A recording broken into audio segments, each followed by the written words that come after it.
ہر آدمی اپنی ہوشیاری کرتا نظر آ رہے، میں ایسا کرتا ہوں نا، میں نے یہ کیا تو اتنا ملا، میں نے ایسا کیا تو اتنا ملا. اللہ کی طرف توجہ نہیں ہے اس کی. اور جب توجہ نہیں، دیکھیں جملہ یاد رکھیے گا، کریم کا کرم میں بڑی اچھی بات ذہن میں آ گئی. ہم شکر اس لیے اللہ کا ادا نہیں کرتے کہ ہم خود کو دیکھتے ہیں، خدا کو نہیں دیکھتے. جب ہمارا وجدان یہ کہنے لگ جائے کہ تیری کیا حیثیت، جو کچھ ہے تجھے تیرے رب نے دیا ہے، تو پھر قدم قدم پر ہم اپنے کریم کا شکر بجا لاتے نظر آئیں. لیکن یہ جذبہ ذہن سے اوجھل ہوتا ہے، اس لیے کھائے جانوروں کی طرح اور الحمدللہ کیے بغیر، اللہ کا شکر ادا کیے بغیر مست ہو گئے اور زندگی گزارنے لگے. لیکن ماہ رمضان ہمیں شکر کا سبق سکھانے کے لیے آیا. ذرا غور کیا کرو، جو دعائیں کرو نا ماہ رمضان میں، ذرا غور کیا کرو. کیا پڑھتے ہو افطار کے وقت؟ کیا پڑھتے ہو؟ اللہم لک صمتو، مولا میں نے کسی کو دکھانے کے لیے روزہ نہیں رکھا، تیرے لیے میں نے روزہ رکھا. وبک آمنتو، اور مولا میں تجھ پر ایمان لایا. وعلیک توکلت، اور میں نے تجھ پر بھروسہ کیا. کہاں میری طاقت کہ میں صبح سے لے کر رات تک بھوکا رہ سکوں، میں نے تجھ پر بھروسہ کیا، تو نے توفیق عطا فرما دی، تو نے طاقت عطا فرما دی. اور پھر بندہ کہتا ہے وَعَلَىٰ رِزْقِكَ أَفْطَرْتُ، مولا تو نے جو روزی عطا فرمائی اس سے میں نے افطار کی. جو تصور ذہن سے 11 مہینے تک نکل چکا تھا، افطار کے وقت کی دعا نے اس تصور کو زندہ کر دیا. شکر کا جذبہ عطا کیا، توکل کا جذبہ عطا کیا. قاسم نعمت رسول اعظم صلی اللہ علیہ وسلم نے یہ دعا کر کے رب سے ہمارے رشتے کو مضبوط کر دیا. اور یہ عمل، کسی عمل کے بعد بندہ یہ نہیں کہتا مولا میں نے یہ تیرے لیے کیا. نماز سے پہلے تو بندہ کہتا ہے کہ مولا میں نماز پڑھتا ہوں تیرے لیے، نماز کے بعد نہیں کہتا تیرے لیے. حج کرنے سے پہلے نیت کرتا ہے مولا تیرے لیے واتم الحج والعمرۃ للہ. لیکن قربان جائیے میرے آقا کی عظمت پر، سحری کے وقت جو نیت کرتا ہے وہ کیا؟ نویت ان اصوم غدا للہ تعالی، پہلے بھی اللہ کے لیے. اور افطار کے وقت رزق جو اللہ کا کھا رہا ہے اس کے بارے میں پہلے شکر ادا نہیں کرتا، پہلے اپنی پیورٹی کا ڈنکا بجاتا ہے اور کہتا ہے مولا میں نے کسی سے ڈر کر روزہ نہیں رکھا، اللہم لک صمت، تو تیرے لیے میں نے روزہ رکھا، تیرے لیے میں نے رکھا. تو تقریباً اعمال کے اندر ریاکاری ہو سکتی ہے، لیکن روزہ ایک ایسا عمل ہے جس میں سوائے اخلاص کے کچھ نظر ہی نہیں آتا.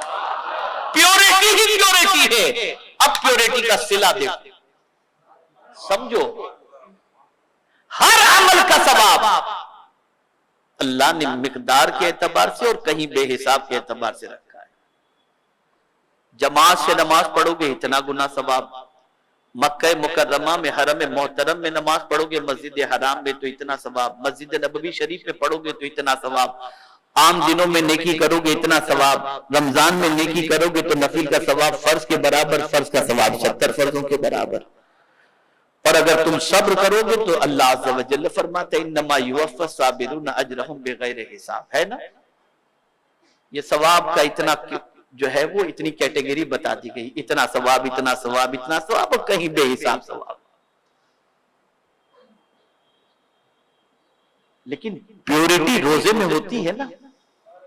تو قربان جائیے میرے آقا صلی اللہ علیہ وسلم کے صدقے رب کی طرف سے ملنے والے اس انعام پر. ایک ہوتا ہے بندہ کہے مولا میں نے تیرے لیے روزہ رکھا، اور ایک ہوتا ہے پروردگار خود کہے کہ روزہ میرے لیے رکھا. دونوں میں فرق ہے. اب رب قدیر ارشاد فرماتا ہے الصوم لی، روزہ میرے لیے. اور جب تم کوئی کام میرے لیے کرو تو میں تمہیں لمیٹڈ ثواب نہیں، وَأَنَا أَجْزِي بِهِ أَوْ أُجْزَى بِهِ، اب سنو تمہارے روزے کا صلہ یہ ہے میں تمہیں مل جاؤں گا یا میں تمہیں بدلہ عطا کروں گا۔ یہ ہے پیورٹی کا صلہ، یہ ہے پیورٹی کا صلہ۔ روزہ ایک ایسا عمل ہے جب تک کہ روزے دار بتائے نہیں تب تک کسی کو پتہ ہی نہیں چلتا۔ نماز پڑھو گے پتہ چل جائے گا، حج کرو گے پتہ چل جائے گا، زکوٰۃ دو گے لینے والے کو پتہ چل جائے گا، لیکن روزے دار جب تک نہ کہے میں روزے سے ہوں کسی کو پتہ ہی نہیں چلتا، پتہ ہی نہیں چلتا۔ کیا پیورٹی ہے اس کے اندر، کیا پیورٹی ہے۔ یہ ماہ رمضان کے روزے ہمیں اخلاص کا درس دیتے ہیں، اخلاص کا پیغام دیتے ہیں کہ بندو کچھ بھی کرو اپنے رب کی رضا کے لیے کرو، اس کے لیے کرو، وہ خوش ہو گیا تو تمہیں دنیا اور آخرت کی ساری نعمتیں نصیب ہو جائیں گی، بلکہ دینے والا مولا خود تمہیں مل جائے گا۔ اسی طریقے سے پروردگار جل جلالہ چاہتا ہے کہ اس کے بندوں کا بھلا کیا جائے۔ دیکھیے بہت خاص طور پر میں عرض کروں، اسے ہمیشہ یاد رکھنا، اللہ عز و جل صاحب کفر کو ڈھیل تو دیتا ہے، لیکن ظلم کرنے والے اور تکبر کرنے والے کو کبھی ڈھیل نہیں دے، یعنی کبھی اس کی پکڑ سے بندہ جو ہے بچ نہیں سکتا۔ صاحب کفر تو بچ جائے گا کسی حد تک، لیکن صاحب ظلم اور صاحب تکبر نہیں بچتا۔ اور اسی طریقے سے یہ بھی ذہن کے اندر رہے کہ اللہ کا وہ بندہ بہت زیادہ پسند ہے جو اس کے بندوں کو نفع پہنچائے۔ رسول اعظم صلی اللہ علیہ وسلم فرماتے خیر الناس من ينفع الناس، تم میں بہتر وہ ہے جو لوگوں کو نفع پہنچائے، وہ سب سے بہتر ہے۔ تو اب 11 مہینے تک تو میں حلمی مزید اپنی فکر میں انسان لگا رہا، لیکن یہ ماہ مبارک دوسروں کی فکر کا جذبہ عطا کرنے کے لیے بھی آیا ہے۔ تو قربان جائیے میرے آقا صلی اللہ علیہ وسلم کی عظمت پر کہ سرکار صلی اللہ علیہ وسلم نے روزے دار کو اگر کوئی شخص دودھ یا پانی سے افطار کرائے اس پر تو ثواب کی بشارت عطا فرمائی، لیکن ساتھ میں اگر کسی روزے دار کو پیٹ بھر کر کے کوئی کھانا کھلا دے، حضور فرماتے ہیں کل بروز قیامت اسے حوض کوثر سے میں جام کوثر عطا کروں۔